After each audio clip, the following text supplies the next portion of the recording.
रात तारीक और सर्द थी। सुबह सवेरे बारिश होने लगी और मुसलसल 2 बजे तक बरसती रही थी। शहर के नशीबी इलाकों में जापानी जमा हो गया था, जिससे लोगों को आने जाने में खासी दिक्कत पेश आ रही थी।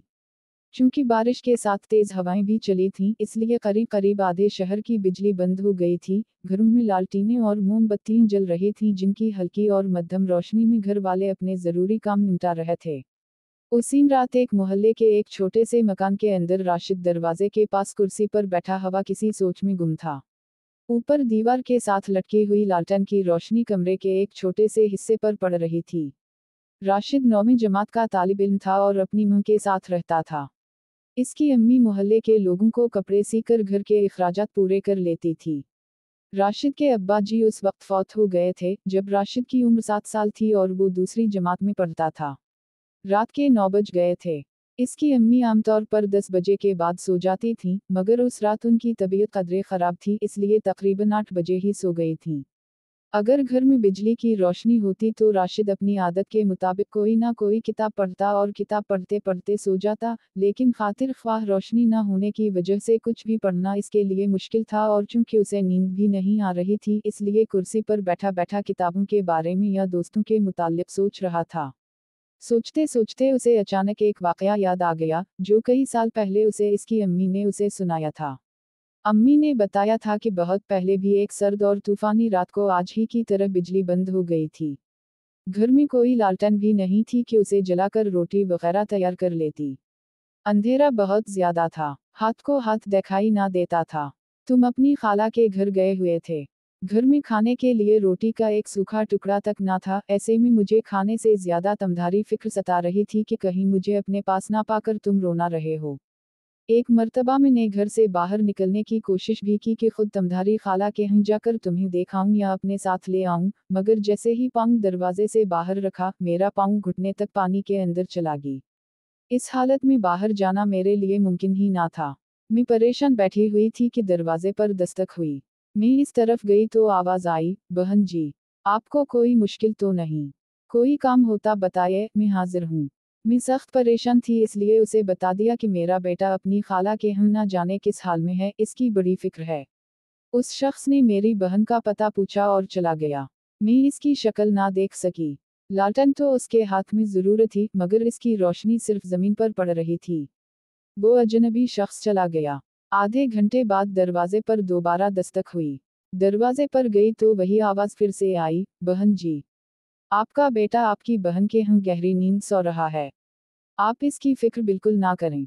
लगता है कि आप खाने पीने का इंतजाम नहीं कर सकें, इसलिए मैं कुछ खाने के लिए ले आया हूँ और ये लालटेन भी अपने पास ही रख लें। मैं आसानी से चला जाऊंगा। ये कहकर उसने लालटेन दरवाजे पर रख दी और उसके साथ ही रुमाल में लिपटी हुई कोई शय भी। अब के भी मैं ना तो इसकी सूरत देख सकी और ना ही पूछ सकी कि अच्छे भाई, आप कौन हैं, कहाँ रहते हैं, आपकी लालटेन कहाँ वापस की जाए। ये वाकया जो राशिद की अम्मी ने उसे कभी सुनाया था, जाने कैसे इस रात उसे याद आ गया। दरवाजे के पास लालटेन जल रही थी और बादल जोर से गरज रहे थे। बिजली चमकती तो कमरे के सामने वाली दीवार एक लम्हे के लिए रोशन हो जाती। राशिद ने सोचा, यकीना वो रात भी ऐसी ही तूफानी रात होगी और जिस तरह मैं जाग रहा हूँ इस रात अम्मी भी उसी तरह जाग रही होंगी। क्या आज रात भी दरवाजे पर दस्तक होगी? इसने सोचा, नहीं अब ऐसा नहीं होगा, क्योंकि ना तो अम्मी भूखी सोई हैं और ना मैं भूखारा कर जाग रहा हूँ। हमें कोई फिक्र भी नहीं है। उसने अपने सवाल का खुद ही जवाब दे दिया। उसी वक्त इसकी नज़र ऊपर उठी और फिर एक और सवाल ने इसके जहन में सर उठाना शुरू कर दिया। क्या यही वो लालटेन है जो इस रात अजनबी शख्स ने अम्मी को दी थी? हो सकता है वही, क्योंकि अम्मी इसकी बड़ी हिफाजत करती हैं।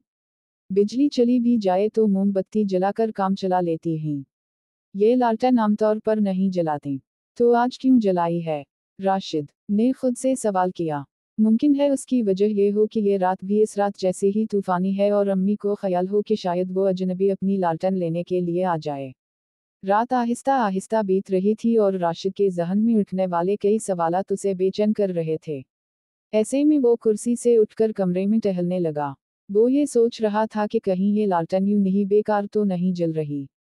हो सकता है, जिस तरह इस रात मेरी अम्मी मेरी तरफ से फिक्रमंद थीं और भूखी बैठी हुई थीं, मेरे मोहल्ले में भी कहीं कोई ऐसा घर हो, जिसमें कोई ज़रूरतमंद परेशान हो अलिफ़ उस वक्त इसकी ज़रूरत के पूरा होने का इम्कान भी ना हो। बहुत देर तक टहलने के बाद वो कुछ सोचकर अम्मी के पास गया। इसका ख्याल था कि अम्मी गहरी नींद सो रही हैं, मगर उस वक्त उसे हैरत हुई जब उसने देखा कि अम्मी की आंख खुली हुई है और वो उसे देख रही हैं। क्यों राशिद बेटा, क्या बात है, सोए नहीं अभी तक? नहीं अम्मी, नींद नहीं आ रही। अम्मी उठकर बैठ गईं। नींद क्यों नहीं आ रही? इन्होंने फिक्रमंदाना अंदाज में पूछा। राशिद ने बताया, अम्मी, मुझे इस रात का वाकया याद आ गया, वो वाकया अम्मी, जिसमें एक अजनबी शख्स ने आपकी मदद की थी। आपको खाना ला कर दिया था और ये लालटेन भी आपके लिए छोड़ गया था। हाँ बेटा, दुनिया में ऐसे नेक लोग भी होते हैं। कोई फरिश्ता था अल्लाह का। मैं जान ही ना सकी कि कौन है और कौन नहीं। राशिद चंद लम्हे खामोश रहने के बाद बोला, अम्मी, ये भी तो मुमकिन है कि हमारे आसपास भी कोई ऐसा ही घर हो, जिसे उस वक्त किसी मदद की ज़रूरत हो।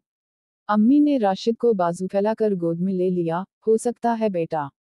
मुझे इजाज़त दें अम्मी, मैं लालटेन लेकर बाहर जाऊं और किसी को मेरी ज़रूरत हो तो इसकी मदद करूं। अम्मी सोच में पड़ गईं। अम्मी सोचे नहीं, आप ही ने तो कहा था कि दुनिया में नेक लोग भी होते हैं।